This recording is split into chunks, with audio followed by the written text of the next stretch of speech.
Matapos mamatay sa pang-aabuso, muli akong isinilang. Sa dati kong buhay, ayaw ni Mama na maging malungkot ako, kaya nagampun siya ng bata para samahan ako. Pero hinangad lang nila ang yaman ng pamilya ko at inabuso ako hanggang sa mamatay. Ngayong isinilang muli ako, nagpasya ako. Sirain silang lahat. Mama! Mama! Mama! Anong problema? Mama, masakit. Natuto na magsumbong sa tina to. Anong nangyari sa kamay ni Sofia? Ma, malinaw na kagatag ng labog yan. Malinaw na ginawa ito ng walang puso kong kapatid na si Lily. Pero 3 taon pa lang ako, hindi pa ako malinaw magsalita para isumbong siya. Pinaso ako ni Lily ng mainit na gatas. Sinusubukan ko lang painumin si Sofia, pero ayaw niyang uminom at itinulak pang bote. Kaya, napaso siya. Ma, kita mo? Napaso siya dahil sa pagiging pasaway. Walang kinalaman si Lily dito. Bata pa siya. Huwag nating seryosohin ang sinabi niya. Bata man siya, pero hindi siya tanga. Tingin mo hindi niya alam kung sino umaapi sa kanya? Ma, kapatid kaming lahat ni Sofia. Paano namin siya maapi? Kahit nagawa pa ito ni Lily. Tsak na aksidente lang yon. Madam, normal lang sa bata na magkapasa at masaktan. Ang pagpapatibay sa bata ay hindi naman ganun kasama. At tapos akong mamatay nalaman kong si tita ang tunay na ina ni Lily. Ang planong patayin ako at kunin ang mana ko ay ideya niya. Lahat kayo ay makakakuha ng 16 million. Si Lily at ako ay makukuha ang 20 million. At ang mansyon na to, may reklamo. Wala na. Ma, salamat sa plano mo. Makukuha natin ang lahat ng pag-aari ni Sofia.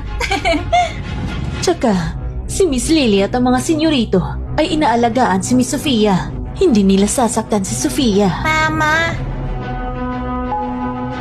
Di sinadya. Tingnan natin. Ha? Ano po?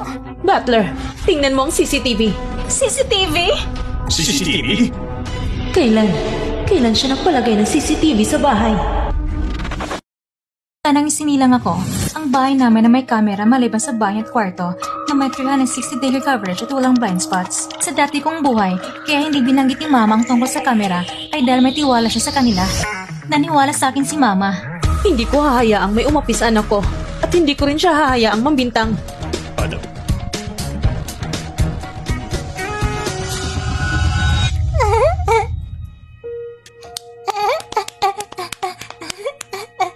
Anong ingay ito?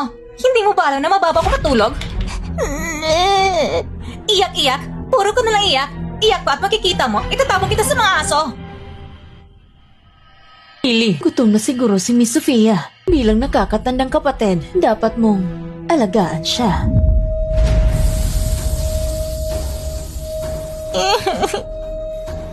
Mama!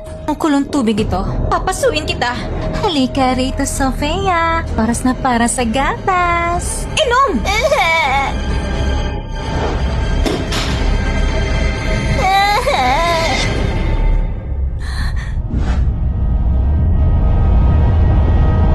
Langya ka? Nito mo ba alagaan ang kapatid mo? Wow! Grabe yon. Ang astig ni Mama. Mama, masyadong malakas umik si Sofia at naabalang pahinga ko. Patawarin mo ko. Pangako hindi ko na ulit gagawin to. Pakiusap mo po kayong magalit. Tumayas ka. Bawal ka na sa bahay ng walker. Madam! Kasalanan ko na hindi ko naalagaan ng maayos si Miss Sofia. Ako na lang ang parusahan mo. Bata pa si Lily. Nakiusap, patawarin mo siya. Ma! Naniniwala akong sinusubukan siya painumin ni Lily. Malikot lang siya. Kaya siya napaso. Ma, pakiusap. Huwag mong palayasin si Lily. Pangako, hindi na mauulit to. Tama. Kapatid namin si Lily. Bakit ba ang tigas ng puso mo? Oo nga, Ma. Pwedeng siya ang umalis. Oh, paalis kayo kasama niya. Mama, sa buhay na to, pangako, aalagaan ko ang sarili ko at mas aalagaan ko kita.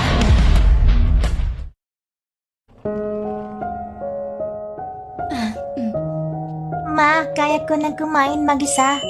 Napakabait mong bata.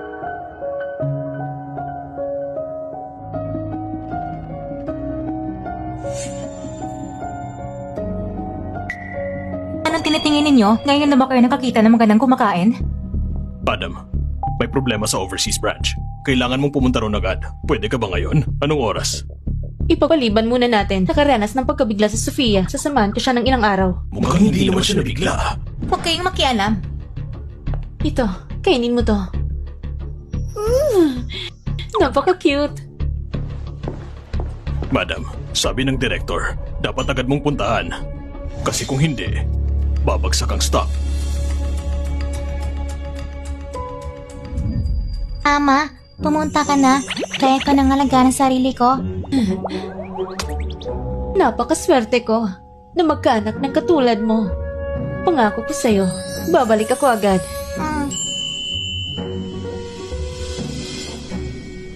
Tita Clark, at kayong 6 na kuya, alagaan niyo si Sofia. Pag nasaktan ulit siya, huwag niyo akong sisihin kung maging malupit ako. Opo. Sofia, yung batang kapitbahay natin si Noah Smith ay pasaway. Huwag mo siyang pupuntahan, ha? Tatandaan ko. Alam ko, pagkakataon na nilang kumilos.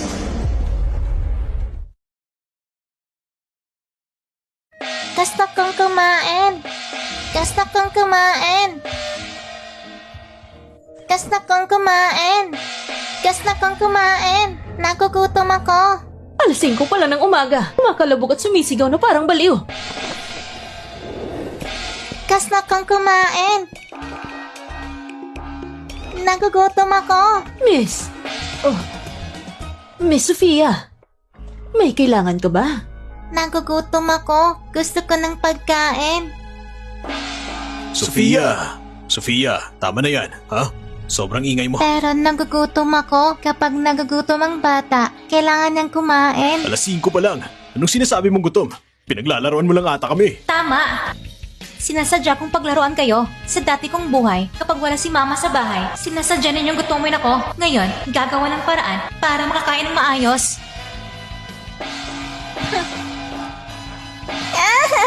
Gusto ko ng pagkain! Gusto ko ng pagkain! Gusto Tama ko na ng yan. pagkain! Gusto kong kumain! Gusto kong kumain! Pagkain! Pagkain! Kailangan ng pagkain! Gutom na ako! May kamera din kaya rito? Gutom na ako! Ganito na lang. Gagawa ko ng umagahan mo. Ayos? Magpahinga na ulit kayo. Sige na. Gagawa ko ng pagkain mo. Baboy ka ba? Kumakain ng marami. Ha? Gumingiti ba siya habang iniinsulto ako? Ang baho! Kain. Bilisan mo. Walang kwentang bata. Ang kapal ng mukha mo. Iniinsulto mo talaga ako. Baho!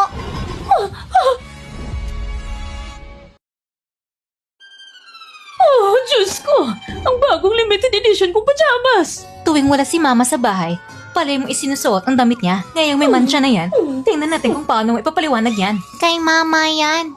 Anong problema, Tita Clark? Masyado ka na naging spoil. Mag-sorry ka. Sorry? Asa ka? Ikaw, Ha? Wala akong ginawang mali. Hindi dapat ako mag-sorry. kailangan kitang turuan ng leksyon ngayon. Oh, senyorito! Ayos lang, ayos lang. Ang walang kwentang buhay ko ay walang halaga kaysa kay Miss. Ang kaunting pamamahiya ay wala lang sa akin. Lagi mo sinasabi wala kang kwenta na para bang inaapi ka namin. Magtanong ka sa lugar na to. Aling pamilya pang mas matas magpasahod kaysa sa amin? Tita, tulungan na muna kitang magpalit ng damit. Babalikan kita. Tara. Ma, napalaki mo ng maayos ang anak mo. Pinapabayaan niya ako. Ang nagugutom na 3 taon mong anak.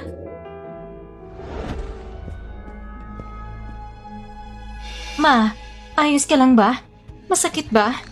Sabi ko na, hindi talaga umalis si Lily Walker. Ma, ayos ka lang ba? Masakit ba? Ayos lang ako, Lily. Basta ayos lang kayo ng mga senyorito. Kaya ko ang lahat. Pero kapag nalaman ni Madam na nasira ang nightgown niya, malalagot ako. Kasalanan to lahat ni Sofia. Una, pinalayas niya ako sa bahay. At ngayon, sinira niya ang pantulog mo. Sa pagkakataong ito, hindi ko na siya palalampasin. Sa tingin ko, kung hindi pa tayo kikilos, natatakot akong mapalayas lang tayo sa huli.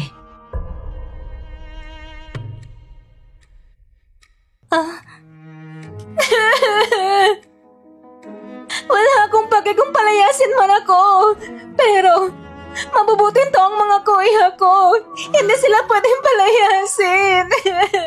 Lily.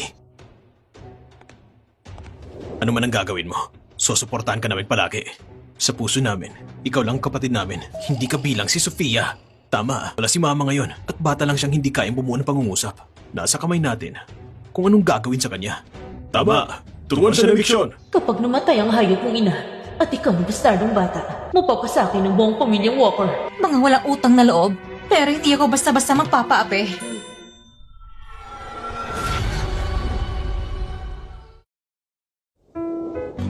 Sofia, Tinakot mo ako. anong ginagawa mo? Nakikipaglaro sa ate ko.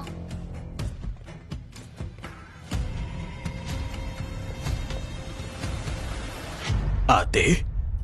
Si Miss Lily? Pinaalis na siya ni Madam. Ginagawa kong homework ko. Bakit ba ang ingay mo? Narinig ko ang boses ng ate ko.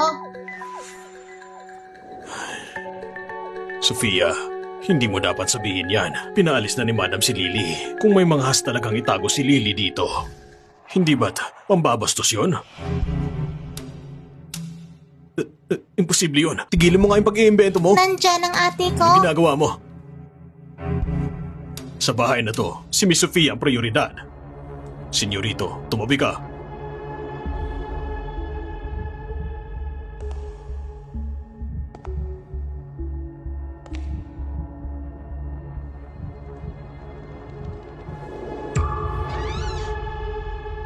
Tito, pumasok ka. Tignan natin kung sino talaga nag-iimbento ng kwento.